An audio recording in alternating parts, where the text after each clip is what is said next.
नमस्कार दोस्तों, आप सभी का एक बार फिर से स्वागत है हमारे चैनल दुर्गा भक्ति मार्ग में।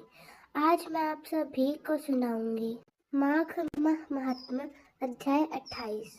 श्री सूत जी कहते हैं, कात्यायन ने हटकेश्वर क्षेत्र में वास्तुपद नामक उत्तम तीर्थ का निर्माण किया था, जो कि समस्त कामनाओं को पूर्ण करने वाला है।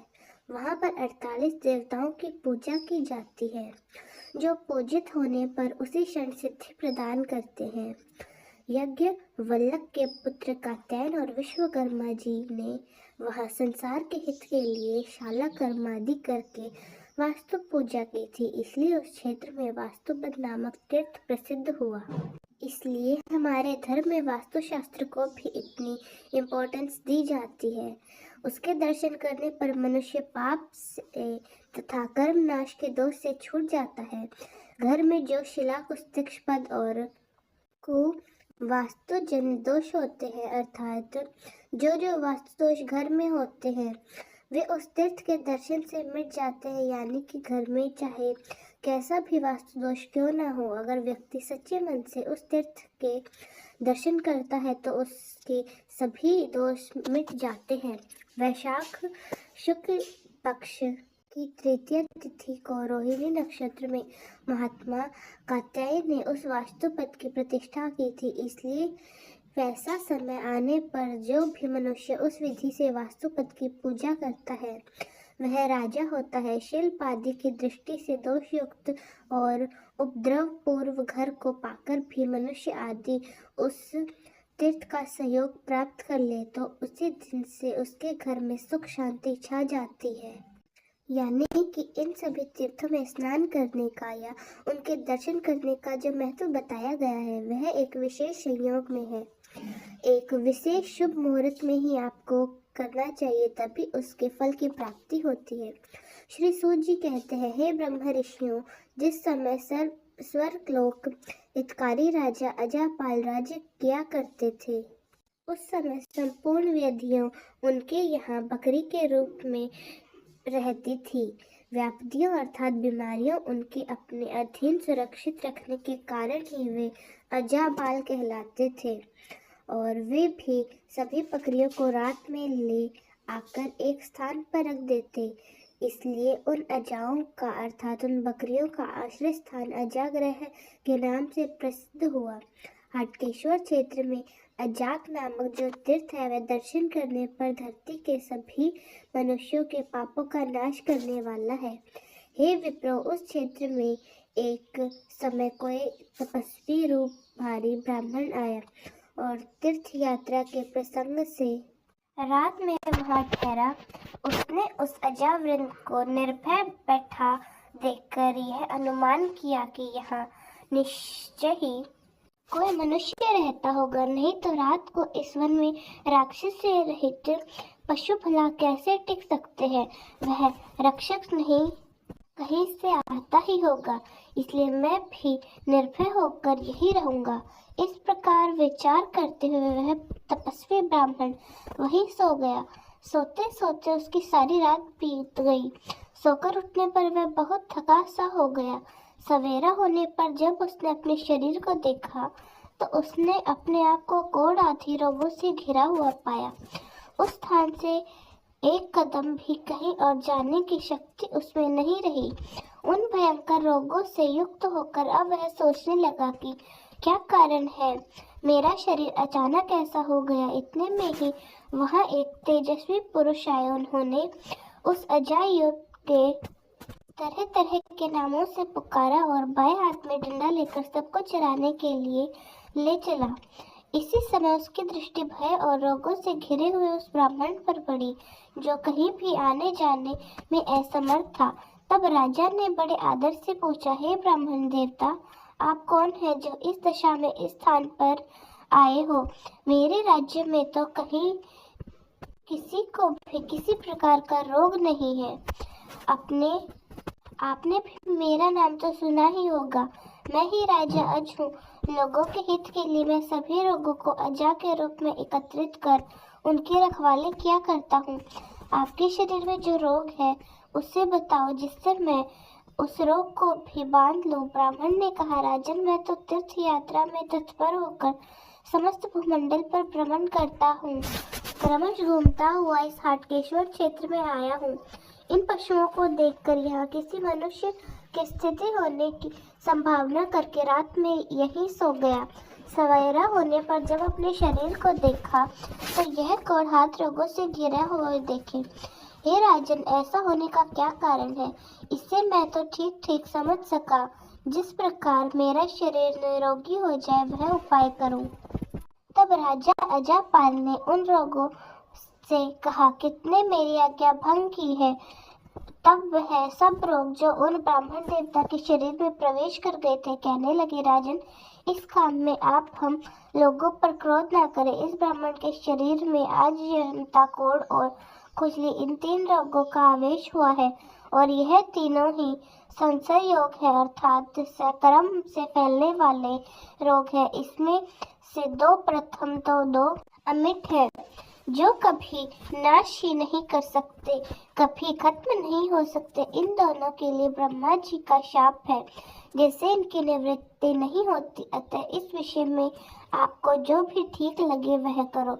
इस ब्राह्मण ने स्वयं ही इन तीनों अजाओ अर्थात रोगों को स्पर्श कर लिया, यानी कि वहां पर जितनी भी बकरियां थी वह सभी रोगों के नाम पर थी। जितनी भी बकरियां होती है उन सभी के नाम पर वहां पर उस बकरियों को लाया गया था।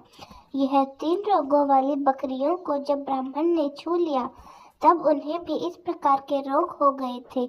इसलिए वे रोग कहने लगे कि अतः अब तक इसका शरीर होगा। वे 2 रोगों तो अवश्य ही बने रहेंगे।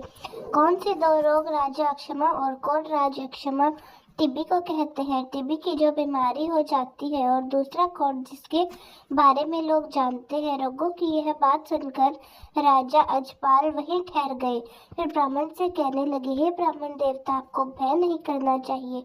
इस भयंकर रोग से मैं तुम्हारी रक्षा करूंगा। ऐसा कहकर राजा ने फिर बहुत भारी तपस्या की। वे भक्ति पूर्वक दिन रात उस क्षेत्र की देवी की आराधना करने लगे। मुंड, अथर्वशीष, क्षेत्रपाल शुक्त तथा वास्तु शुक्त के मंत्रों द्वारा देवी की स्तुति करते हुए सरसों, लाल फूल, गुड़हल और धूप आदि की आहुति देते। उसके बाद नील रुद्र का विशेष रूप से जाप करते थे। एक समय जब रात हो रही थी, उनके होमकुंड से मंत्रों द्वारा आकृष्ट हुई उस क्षेत्र की देवी धरती फोड़कर प्रकट हुई। बोली, राजन, मैं इस क्षेत्र की अधिष्ठात्री देवी हूँ। इस होम के प्रभाव से तुम पर मैं प्रसन्न हूँ। मैं पृथ्वी से निकली हूँ। महाभाग्य हो, अब उसे बतलाओ, मैं पूरी करूँगी। आप में से बहुत से लोग जानते होंगे कि हर क्षेत्र के देवी देवता होते हैं जिनकी पूजा विधि विधान से की जाती है। क्षेत्रपाल होते हैं, ग्राम देवता होते हैं जिसका पूजन हम करने से भूल जाए। जिन्हें भी शुभ अवसर पर आदि हम भूल जाते हैं तो कहते हैं उस गांव पर, उस क्षेत्र पर बड़ा भारी संकट आ जाता है। वो संकट चाहे किसी भी रूप में क्यों ना हो। यह सारी प्रथाएं, यह सारे पूजन आपको गांव में जरूर देखने को मिल जाते हैं। अगर आप भी इस बारे में जानते होंगे तो हो सके तो मुझे जरूर बताइए। देवी की बात सुनकर राजा कहने लगे, देवी, आप सदा इस स्थान पर निवास करो जिससे रोगों के संसर्ग जनित दोष इस भूमि से विदा हो जाए और यह ब्राह्मण देवता जैसे भी रोग मुक्त हो वैसा उपाय कीजिए। तब क्षेत्र देवी बोले, राजन, इस स्थान को मैंने सभी व्यक्तियों के दोषों से रहित कर दिया, अर्थात सभी बीमारियों से मुक्त कर दिया है। आज से मैं सदा यही निवास करूंगी। इस समय से जो भी व्यक्ति व्याधिग्रस्त पुरुष इस स्थान पर आएगा और भक्ति पूर्वक मेरी पूजा आराधना करेगा वह पूर्ण निरोगी हो जाएगा। इसलिए आज यह ब्राह्मण आदर और भक्ति के साथ पवित्र और एकाग्रचित होकर मेरी पूजा करे।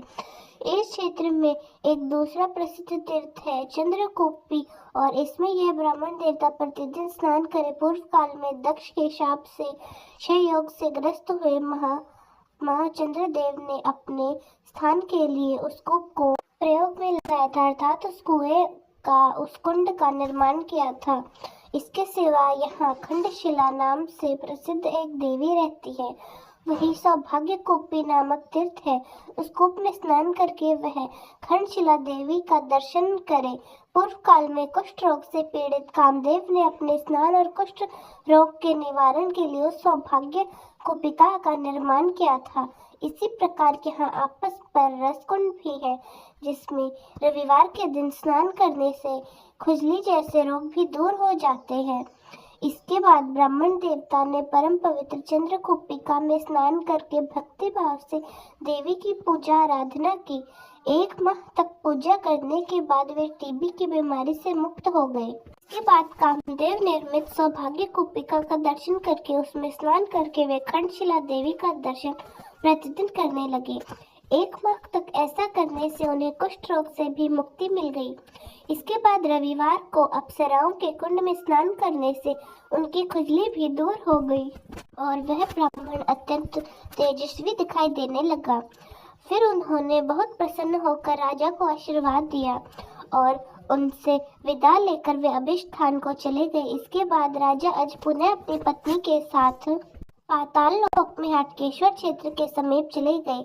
अजाग्रह में स्थित होने के कारण उस क्षेत्र की देवी सब और अजाग्रह के नाम से विख्यात हुई।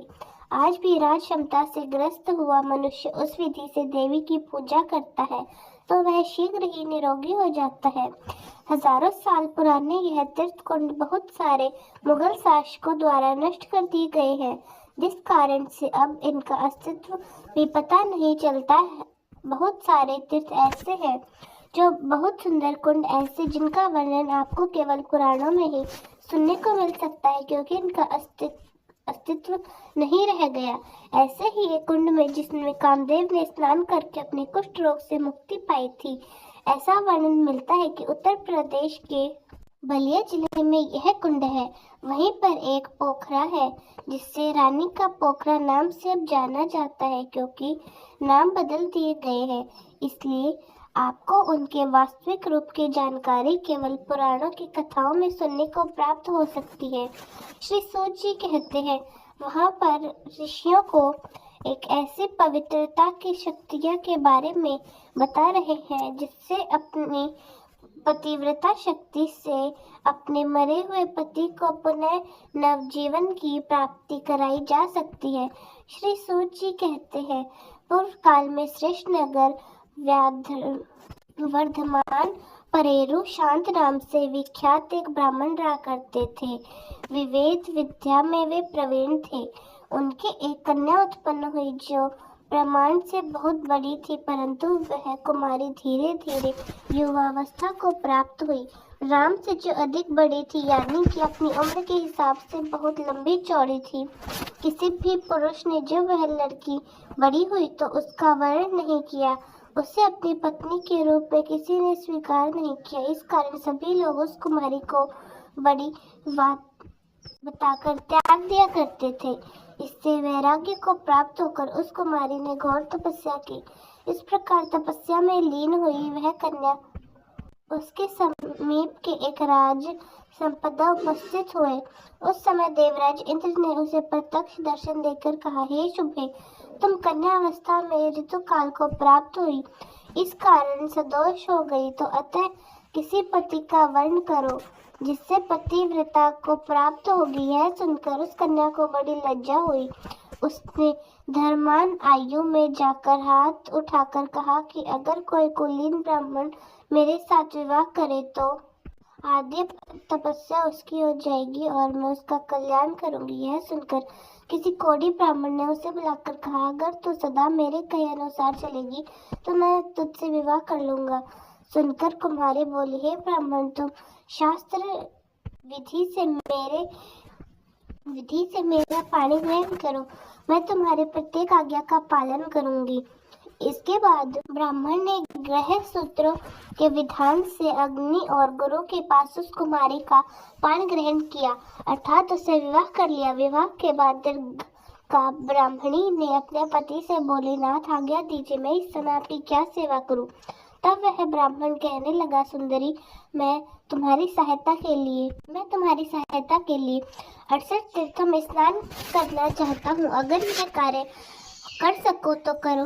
तब उस पतिव्रता ने बहुत अच्छा कहकर अपने पति की आज्ञा शिरोधार्य की और पति के बराबर बांस की एक मजबूत खाट बनाकर उस पर कोमल रुई से भरा हुआ बिछावना डालकर और हाथ जोड़कर कहने लगी, प्राणनाथ इस पर बैठ जाइए, जिससे मैं आपको अपने सिर पर उठाकर समस्त शुभ तीर्थों की यात्रा करा सकूं। तब कोढ़ी ब्राह्मण प्रसन्न होकर धरती पर धीरे धीरे बैठकर बांस के उस खटोले पर बैठा और वह अपने सिर पर उठाकर सभी तीर्थों पर घूम घूमकर अपने पति को तीर्थ स्नान कराने लगी। क्रमशः समूची पृथ्वी पर घूमती हुई एक दिन शाम होते होते वह हाटकेश्वर क्षेत्र में जा पहुंची। उस समय वह बहुत थक गई थी, थकान के मारे उसके पैर लड़खड़ा गए। उसी प्रदेश में उस दिन मुनिवर मांडू को शूली पर चढ़ाया गया था। वे अत्यंत दुख सहन करते हुए सूली पर बैठे हुए थे। पतिव्रता दीर्घ का माथा पर भार उसी रास्ते से निकल रही थी। उसके धक्के से वह शूल हिल गया और मुनिवर मांडव का शरीर भी विचलित हो गया, जिससे उन्हें बहुत भारी पीड़ा हुई। वे दुखी होकर बोले, हाय, किसी पापी ने मेरे शूल को हिला दिया है, जिससे मुझे दुखी का दुख और भी बढ़ गया है। सुनकर दीका बोली, महाभाग, मैंने आपको देखा नहीं, भूल से आपका स्पर्श हो गया। मांडव बोले, निठुर, तुमने मुझ प्राणीकारी को पीड़ा दी है, इसलिए तुम्हारा अभिष्ट पति सूर्य की किरणों का स्पर्श होते ही मेरे शाप से निश्चय ही अपने प्राणों को त्याग देगा। दीका बोली, अगर प्रातः काल मेरे पति की मृत्यु हो गई तो अब सूर्योदय होगा ही नहीं। ऐसा कहकर दीर्घकाल पर बैठ गई और बांस के खटोले पर बैठे अपने पति और उसके माथे अर्थात अपने सर पर उतार दिया। उस समय कोढ़ी कहने लगा, प्रिय, मुझे प्यास लग रही है, इसलिए पीने के लायक शीतल जल लेकर आओ। ऐसा सुनते ही वह पति की आज्ञा का पालन करने के लिए उत्सुक होकर पानी लाने के लिए इधर उधर घूमने लगी, किंतु अंधेरे में उसे कहीं भी जल दिखाई नहीं दिया। तब उसने धरती पर आघात किया और मांडव मुनि को देखते ही देखते निर्मल और स्वादिष्ट जल वहां पर निकल आया। फिर बड़ी मेहनत से कष्ट पाते हुए अपने पति को उस जल से स्नान कराया और उन्हें जल पिलाकर स्वयं भी पिया। उस समय पतिव्रता के भय से सूर्य देव उदित नहीं हुए, इससे प्रातः काल आने में बहुत देरी हो गई। रात को तो बहुत बड़ी होते देखकर यज्ञ कर्म करने वाले शांत चित्त ब्राह्मण बहुत दुखी हो गए। देवता यज्ञ वाक से वंचित बड़े कष्ट में पड़ गए और सूर्य नारायण के निकट जाकर बोले, हे दिवाकर, आप उदय क्यों नहीं हो रहे हैं? देखिए तो आपके बिना संपूर्ण जगत व्याकुल हो रहा है। तब सूर्य देव कहने लगे, देवताओं, मैंने एक पतिव्रता के आदेश से अपना उदय रोक रखा है, अतः आप सब लोग उसके पास जाकर मेरे उदय के लिए अनुरोध कीजिए। उसकी आज्ञा होने पर ही मैं सुख पूर्वक उदय हो जाऊंगा। 1,00,000 अश्वमेध यज्ञों के अनुष्ठान से जो फल प्राप्त होता है, उसी को स्त्री केवल पतिव्रत धर्म के पालन से बड़ी आसानी से प्राप्त कर लेती है। यह सुनकर सभी देवता उस उत्तम क्षेत्र की ओर गए और मुख खड़े होकर बड़े कोमल वचनों में कहने लगे, पतिव्रते, तुमने जो सूर्य को आदेश दिया है, उदय रोक दिया है, बिल्कुल अच्छा नहीं, क्योंकि इससे पृथ्वी पर सभी शुभ कार्यों का अनुष्ठान रुक जाएगा। अतः हे शुभे, तुम आज्ञा दो जिससे सूर्य उदय हो जाए। सुनकर दीर्घ का बोला, मांडव मुनि के आकरण से ही मेरे पति को श्राप दिया है।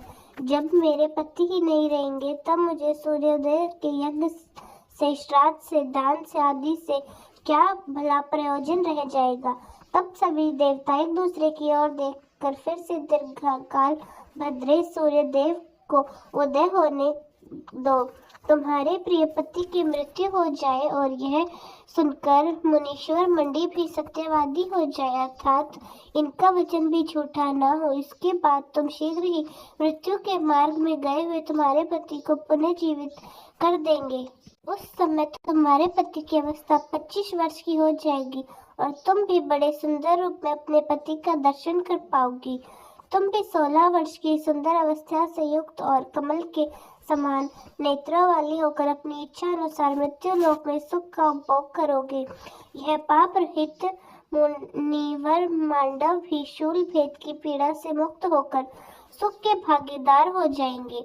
तब दीर्घकाल ने बहुत अच्छा कहकर देवताओं की बात मान ली। उसके हाँ कहते ही भगवान सूर्य वेग से उदित हुए। सूर्य की किरणों का स्पर्श होते ही कोढ़ी ब्राह्मण की मृत्यु हो गई, किंतु देवताओं के हाथों का स्पर्श पाकर पुनः वह उठ गया। उसकी अवस्था उस समय 25 वर्ष की सी दिखाई दे रही थी। ऐसा लगता था मानो दूसरे कामदेव ही आ गए हो।